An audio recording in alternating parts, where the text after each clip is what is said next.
اللہ اکبر سبحان اللہ الحمدللہ استغفر اللہ نحمدہ و نصلی علی رسولہ الکریم اما بعد اعوذ باللہ من الشیطان الرجیم بسم اللہ الرحمن الرحیم۔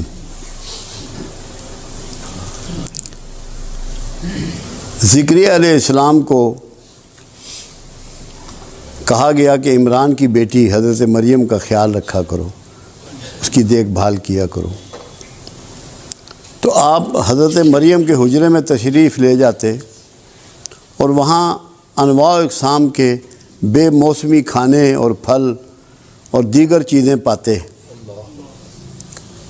تو مریم علیہ السلام سے زکریا علیہ السلام سوال فرماتے کہ مریم یہ سب کچھ کیسے ہوتا ہے، یہ کہاں سے آتا ہے؟ تو مریم فرماتی جو اللہ چاہتا ہے وہ کرتا ہے، جو چاہتا ہے وہ دیتا ہے، جس کو چاہتا ہے اس کو دیتا ہے۔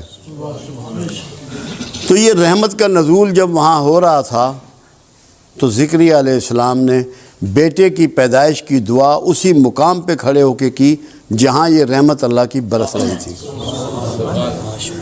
اور یحییٰ علیہ السلام جو پیدا ہوئے، پھر پروردگار عالم نے قرآن میں انہوں نے کہا کہ 3 دن تو بات نہ کر سکے گا، یہ علامت ہوگی اس بات کی کہ تیری دعا قبول ہو گئی۔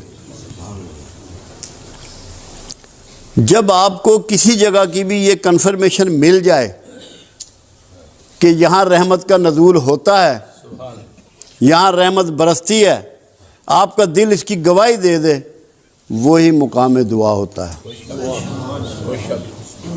اگر آپ یہاں آتے ہیں اور اس وہمے کے ساتھ آتے ہیں کہ یہاں رحمت اور برکت کا نزول نہیں ہے تو کوئی دعا نہ کرے۔ اور اگر آپ کا یہ یقین ہے کہ یہاں کچھ نہ کچھ غیر معمولی ہے، کچھ نہ کچھ اس کی رحمت برستی ہے، تو دعا ضرور کیجئے گا، انشاءاللہ آپ کی دعائیں اللہ قبول فرمائے گا۔ ایک تو یہ میں نے بات کرنی۔ دوسری بات یہ ہے کہ قرآن ہمیں یہ سکھاتا ہے کہ کیا ہو گیا ان لوگوں کو کہ جو اپنی جانوں پر ظلم کر بیٹھے ہیں، کیوں نہیں میرے رسول کے پاس جاتے اور درخواست گزار ہوتے کہ ہمیں اللہ سے بخشش لے دو، اور رسول تمہارے لیے بخشش مانگے اور میں بخش دیتا۔ کیا یہ اسی زمانے کے لیے بات تھی؟ محدود بات تھی؟ یہ قیامت تک کے لیے ہے، کیونکہ جب قرآن میں مینشن ہو گئی، قرآن کی بات، قرآن کا رول بعد از قیامت بھی ہے، یہ ہمیشہ کے لیے معاملہ طے ہو گیا۔ جب آپ درود شریف پڑھتے ہیں، جب سرکار پہ سلام بھیجتے ہیں تو آپ کی بات پوری پہنچتی ہے، مگر ہمیں کرنا کیا ہے؟ پہلے ہمیں اس بھید کو سمجھنا ہے۔ جو رسول اللہ پسند کرتے ہیں ہمیں اسے پسند کرنا ہے، جو رسول اللہ ناپسند کرتے ہیں ہمیں اسے ناپسند کرنا ہے۔ خالی کھلی کام نہیں چلے گا کہ آپ یہ سمجھیں کہ بس آپ کی دعائیں قبول ہو جائیں گی، آپ کی بخشش ہو جائے گی۔ آپ کو رسول اللہ کے گروہ میں شامل ہونا پڑے گا۔ معافی لینے کے لیے کچھ طریقے آپ کو بدلنے پڑیں گے۔ حالانکہ اللہ کے حبیب صلی اللہ علیہ وسلم نے اس کی نشاندہی فرما دی کہ ایک ایسا زمانہ آئے گا، لوگوں نے نہ مجھے دیکھا ہوگا نہ میری آواز کو سنا ہوگا، مگر مجھ سے محبت کرتے ہوں گے۔ خوش نصیب ہے وہ شخص جس کے سینے میں کملی والے کی محبت جو ہے وہ جاگ جائے، پیدا ہو جائے۔ یہ اللہ کی مہر کے بغیر نہیں ہو سکتی، یہ ممکن نہیں ہے۔ تو جب اللہ یہ مہر کر دے اور یہ پیدا ہو جائے تو اس کا مطلب یہ ہے کہ بات جو ہے وہ بن جانی ہے۔ اب دیکھنا یہ ہے کہ ہم زیادہ وہ کام کرتے ہیں جو رسول اللہ کو پسند نہیں ہے۔ غصہ ہے، نفرت ہے، حسد ہے، ضد ہے، دشمنی ہے، عصبیت ہے، منافقت ہے، جھوٹ ہے۔ کیا یہ چیزیں عمل میں لانے کے باوجود آپ سمجھتے ہیں کہ آپ کا رسول اللہ سے گہرا تعلق ہے، پیار کا تعلق ہے؟ محبت کا تعلق ہے یا اپنے آپ کو دھوکہ دے رہے ہیں؟ آپ کو سچائی اپنانی پڑے گی، محبت اپنانی پڑے گی، شرافت اپنانی پڑے گی، پاکیزگی اختیار کرنی پڑے گی، یہ آپ کو چینج کرنا پڑے گا۔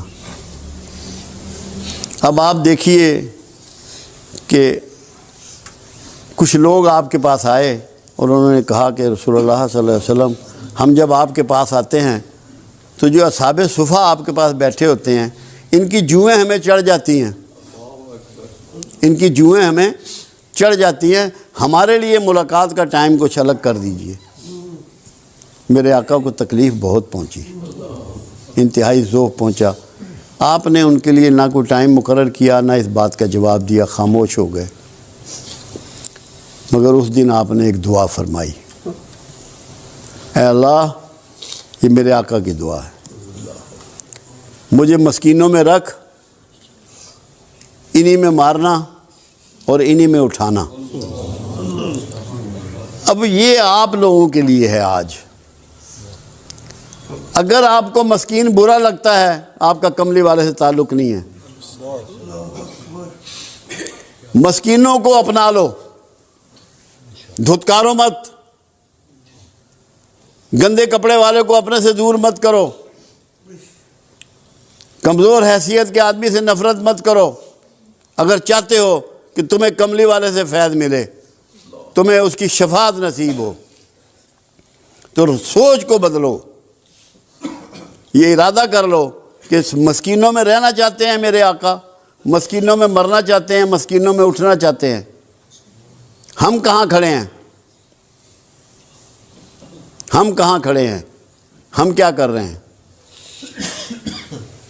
کیونکہ بہت زیادہ دعویٰ پورے معاشرے میں بکھرا ہوا ہے۔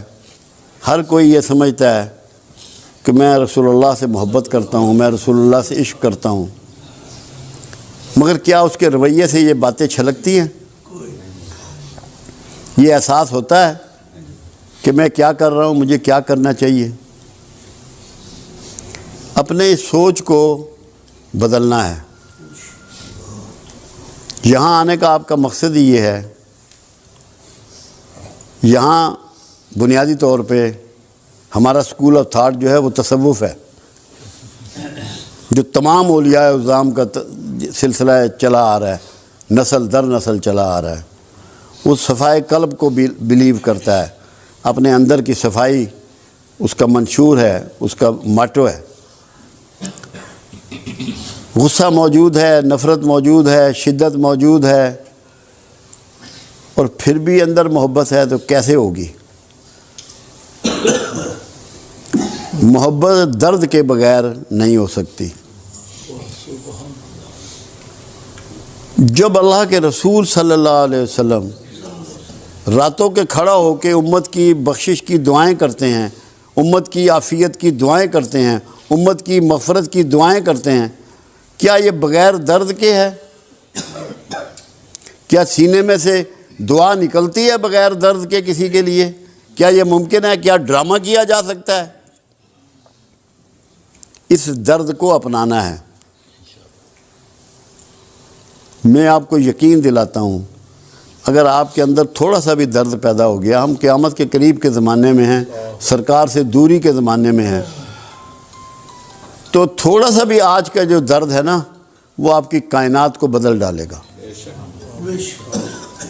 اس کی ابتدا آپ نے اس طرح کرنی ہے کہ آج سے، ابھی سے مسکینوں کو چھاتی سے لگانا ہے، اور اس لیے لگانا ہے کہ یہ آقا کی پسند ہے۔ مسکین سرکار کی پسند ہے، جو سرکار کی پسند ہے وہ میری پسند ہے، یہ بنا لینا ہے اس کو۔ اگر یہ بن گیا، باخدا آپ سب کامیاب ہو جاؤ گے۔ میں اللہ کو گواہ کر کے کہہ رہا ہوں کہ آپ کامیاب ہو جاؤ۔ میں یہی تڑپتا رہتا ہوں، یہی سوچتا رہتا ہوں، دن میں بھی یہی غور کرتا رہتا ہوں کہ کس طریقے سے، دیکھیں آج سے 40 سال پیچھے جائیں، 50 سال پیچھے جائیں، ہمارے پاس اسباب بہت کم تھے، کسی کے پاس اسباب نہیں تھے اتنے، ہم سب ایک جیسے حالات کے لوگ ہیں۔ مگر وقت کے ساتھ ساتھ اسباب بہت بڑھ گئے، مگر اخلاق بہت گر گیا۔ ہم گھاٹے کے سوداگر ہو گئے، ہم گھاٹے کے سوداگر ہو گئے، کیونکہ اخلاق ہم نے کھو دیا، سامان ہم نے پا لیا۔ اللہ کے رسول نے سامان کو دھتکار دیا، پیوند والے کپڑے پہنے، گانٹھ مار کے جوتے پہنے، فاقے کیے، پیٹ پہ پتھر باندھے۔ ہم سامان کے چکر میں سارے اخلاق اور ساری محبت کملی والے کی اس سے دور چلے گئے۔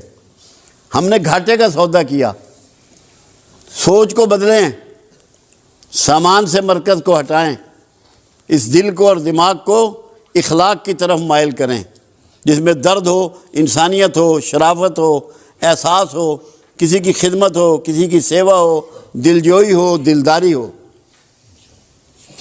یہ جب تک نہیں کریں گے، یہاں آنے کا مقصد، ان محفلوں کا مقصد پورا نہیں ہوگا۔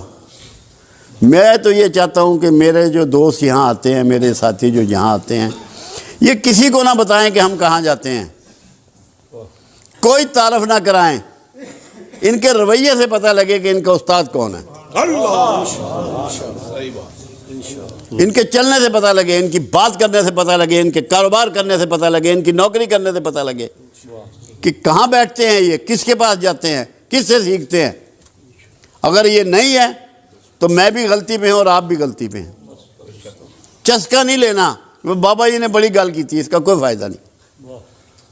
جو آپ کے سینے کو چیر دے بات وہ ہے، اندر احساس پیدا ہو جائے، اندر جاگ جائے آپ کا، میں پتہ ہو تنہائی میں اسی لیے ظفر صاحب، آج مجھے ٹیلی فون پہ صبح بات ہو رہی تھی منڈی باؤالدین، کہنے لگے آپ نے جو فارمولہ دیا ہے اس پہ میں غور کرتا ہوں تو حیران رہ جاتا ہوں۔ میں نے تقوی کے لیے ان کو یہ سمجھایا تھا کہ تقوی وہ ہے، متقی وہ ہے جس کی تنہائی پاکیزہ ہے، جس کی تنہائی پاک ہے۔ اگر آپ کی تنہائیوں میں خیالات اچھے نہیں ہیں تو آپ متقی نہیں ہیں۔ تو یہ سمجھنے کی چیزیں ہیں۔ آج میرا دل تھا کہ جتنے دوست آئے ہیں،